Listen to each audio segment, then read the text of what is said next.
Hello guys, and welcome to another David Zamaleta. My name is Serge, and in today's video I have a 2011 Range Rover with an issue. The red battery light icon is on the dash and it's saying charging air. Now the alternator is charging properly, and I actually replaced it because the previous one was actually no good, and it caused the battery to die because it wasn't charging. But now the battery is being charged, yet it's got a charging error for some reason. And in this video I'm going to try to solve this. Here's some of my basic tools that I'll be using. This is my special type of diagnostic scan tool, and it's a programming type of tool. And anytime I try to do stuff like that, we will be putting this on a battery just to let the battery charge as we're doing it, because we don't want to run the battery down. Because anytime voltage drops and you're doing something, you could actually cause some kind of issue happen. So let's get started. So here's the Range Rover on the inside. I got my diagnostic scan tool right here. We have the keys to the Range Rover right here. And we do need to pop the hood and go ahead and plug the charger up. So I just plugged in my tool here. This is a charger. It's not actually plugged into the wall just yet, but it's basically telling me that it's 12.2 volts charged. And I don't know if this is correct, but it's only telling me that the battery is only charged 60%. Hope that's not correct. And I'm also getting a temperature of 15 Celsius. So now my charger is plugged up to it, and we could clearly see it's being charged. There is some settings. This is a smart charger, so this has right here car, truck, and this is AGM or gel battery. And right here we got motorcycle, we have pulse repair. So I put that it's AGM. So it's actually giving it a good charge. And it's actually quite higher charge than before. So that is actually nice. Showing 12.9, 13 volts. So now we need to go ahead and... Okay, good. That was like not responsive for some reason at first. So... Okay, let's see. All right, what I don't want is lights on. So we'll go ahead and turn the lights off, and anything else that would be blowing air or whatever. So we're having this type of lights displayed right here on the dash. So now time for me to power on my computer. So now that my computer's plugged up, let's go ahead and actually do a diagnostic. So this is the kind of vehicle that we have here. V8 5.0 petrol, engine 508 PN. So Range Rover Sport L320 2011. This is topography here. So what we're going to do is we're going to go ahead and run the scan and see what, if any, codes are present at this time. So the scan is basically completing, but we have 4 codes present. We have the ECM code, IPC, BCM, and PDM. So let's do like a system list. And this is what it's giving me here. So we have engine control module, we have instrument cluster module, body control module, passenger door module. So first, let's take a look at the instrument cluster module. Let's read the fault code. So we have lost communication with parking brake control module. Interesting, because I know it does work in this vehicle. Let's go back, and then we'll do the system list again. Let's do the engine control module.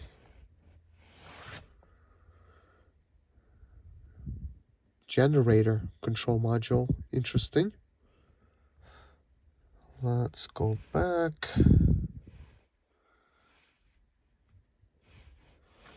Let's take a look at the body control module, see what it tells us. Okay, left rear tire pressure sensor. This could be because of the weather. Sometimes tire pressure sensors will detect a discrepancy. Okay, that's a meter here, heater. So a couple of these issues, they're not that important, but this generator control module is of a concern. This could be why that the battery light is being displayed, and this communication with a parking brake. So these 3 here, they're not like important type of codes.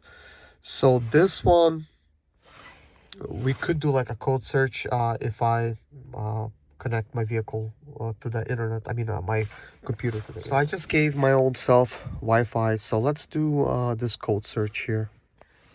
So immediately, this is what it pulls up on Google. It's really cool that I'm actually having this ability to be able to do this. So intermittent charging system fault, Land Rover and Range Rover forums. So we could go into that and we could see what other people are experiencing the same type of issue. You know, it almost seems like a waste of time to read forums, but I think it's not. So let me just tell you kind of like what's going on over here. So basically, I'm just gonna like highlight it, like, you know, hopefully this is visible if you do want to read it. But anyways, this person's having the same type of code. So he's basically saying it's intermittent. And so after finding these codes and reading this thread, I decided to check all the wiring on the positive terminal. Everything looks great. No burnt or loose wires like found on positive. Also checked the entire negative area. BCM looked good. I could buy a new negative cable, BMS, and try that. Any thoughts? I actually already read this forum recently, and there was a lot of different things that's going on, but turned out that it needed actually a firmware update, whatever that's supposed to mean, because a firmware update could mean many different things to many different people. So some people here said that, well, these codes would not trigger a check engine light. Other people say yes, they do. And basically, yeah, of course they do. They do trigger a check engine light. So I remember reading this thing actually last time. And when a person got a firmware update, the problem was solved. The only thing is, I don't know if he got this.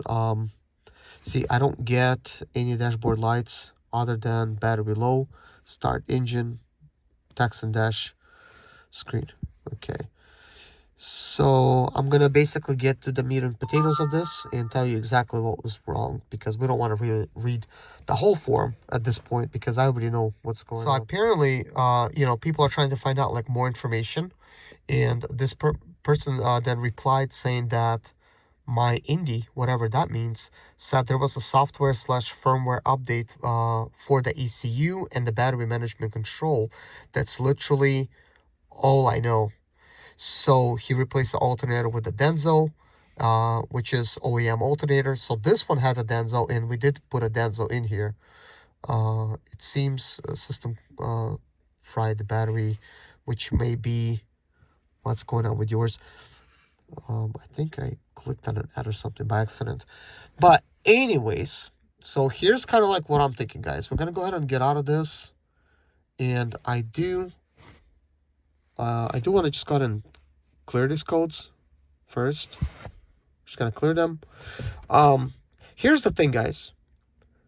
On these modern vehicles, whenever you replace a battery, you need to tell the system that you actually replaced the battery. So I'm kind of thinking, is this what they did, but they just tried to sound like cooler? Yeah, we did a firmware update, because a firmware update means software update, technically. At least it does to me. And the only people that can do a software update would technically be a dealer, because they would have dealer proprietary software for these vehicles if newer software was released. Now, what I could do, for instance, I could, I mean, this does ECU tuning, like programming, things of that nature. So what I can do is I could tell it that, yes, we did replace the battery. I did not replace the battery, and this the owner did, and this is what's being done. So this is actually was not part of my job. I just want to help them out. So I have all of these different service functions. See right here, Coldage ECU. There's a lot of different stuff. FIM matching. And then we have like all of this other good stuff. What I want to do is go into the battery matching and just start with that. So now we're in the battery replacement panel. So that's what the dash looks like. I haven't done anything yet. So we're just going to go ahead and click on the battery. So we're in 2.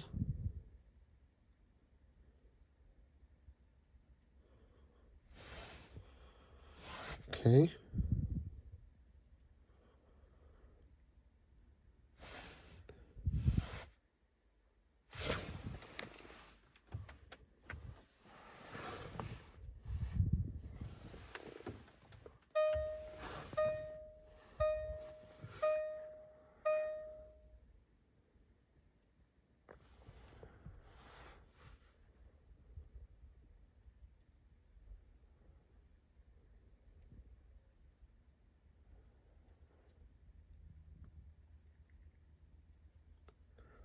So basically, this is going to carry out now the diagnostics and basically clear any of the codes that's remaining.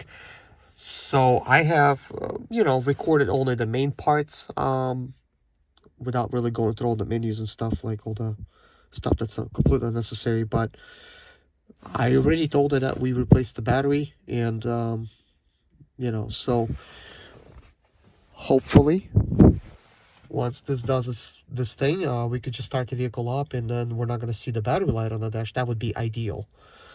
Whether or not this will happen, I don't know. So I'm just following all the procedures, what I got to do.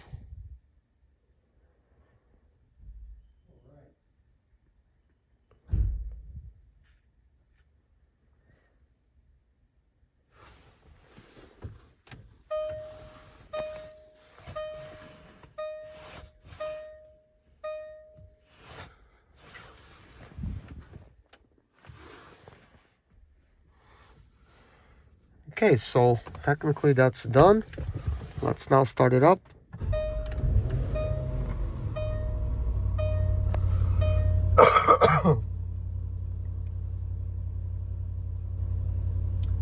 So right now the battery light has disappeared. So hopefully it does not appear anymore. That would be nice. I guess let's just wait a tad.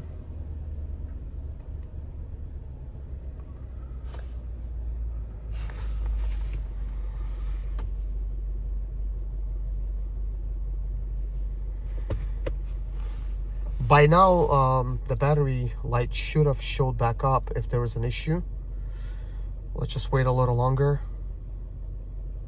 I do hope it doesn't come back. Hopefully that's all it is me just telling it, look, battery was replaced. And this is what we just did with the computer. Because when somebody says they did firmware update, that sounds, oh, there you go, look at that, charging system fault. So whatever that is, yeah, so maybe it does need a firmware update. And I don't know if anybody else can do it but the dealer, but I'm gonna try something. So anyways guys, this video will come to an end. The final conclusion is this: according to the forums for the Land Rover Range Rovers, the person actually had to get firmware update, and I guess they done it at the dealer, because I used to be a service technician, and the dealer does all the updates. It's a sort of like proprietary software. If they come out with like newer software for that vehicle, then you have to upload it to the vehicle and you do it at the dealer. So this is not something that I'm able to do at the very least. But I did actually did the battery matching, so that is done. At least that's something that does not need to be done. So that's it. Looks like that other portion the dealer's gonna do. But here's the thing, guys. I just wanted to make this video to help anybody out there with this type of issue, to help give you guys better guidance as to like what's really going on. So hopefully you're not dealing with that issue. I I do think part of the reason that this issue actually happened is because a person, well, first of all, allowed. Well, this is nobody's fault. Just so you guys know, okay? So if your alternator dies and you miss the fact that your battery light came on and you continue driving like that, then you will cause the battery to die even further. And when it dies further, well, now your vehicle sort of like experience catastrophic type of failure, where it's not catastrophic in like engine blowing up type of sense, but electronically. Because when it died, basically the vehicle, everything went haywire. Like all of the systems, basically including transmission control module, like transmission itself, like everything was just like an error, you know, like it's just nothing was working. So I cleared all of those codes to begin with on the very first drive to this person, and my advice was not to drive like that, but the person still needed to drive to the work and stuff, so he put another battery in and just continued driving and charging, which was working. He was able to get from point A to B without causing all of those major codes to come on.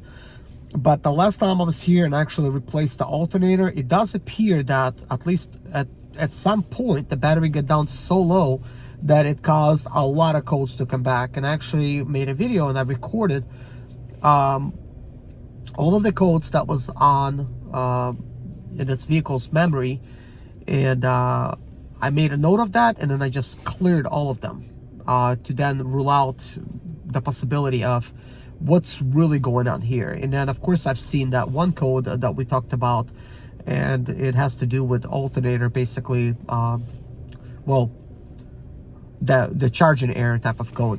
So that code right there had, you know, like I had to basically do some research, and according to my research, that's the only one the only thing that I found. So if anybody knows anything different, feel free to write this in the description below, because here's one of the things, guys. Most mechanics, they're afraid of actually even working on these Range Rovers, Land Rovers, Range Rovers. I'm not. I accept the challenge. So if there's something that I could do, I will definitely do.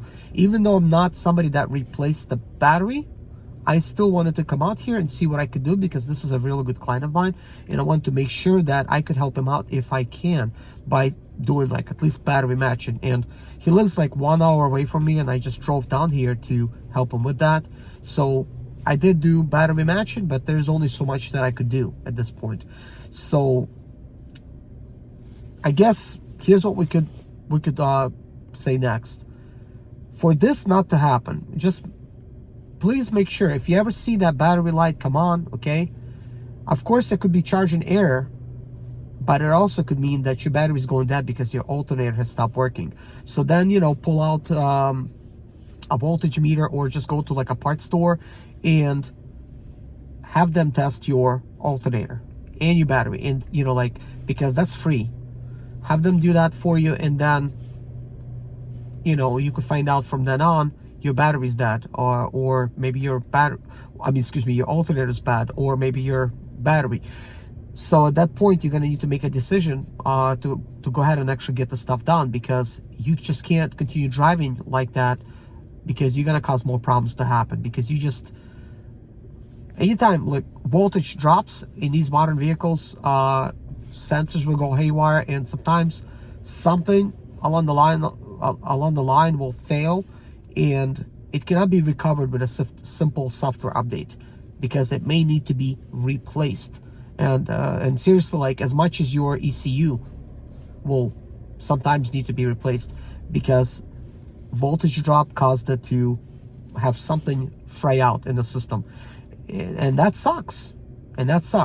Because some of these newer vehicles, they have that built into the ECU, and you know, it needs to be working. And you know, like, sometimes the only way to really deal with it is by having your ECU replaced, and then, you know, that's gonna be pretty involved, obviously.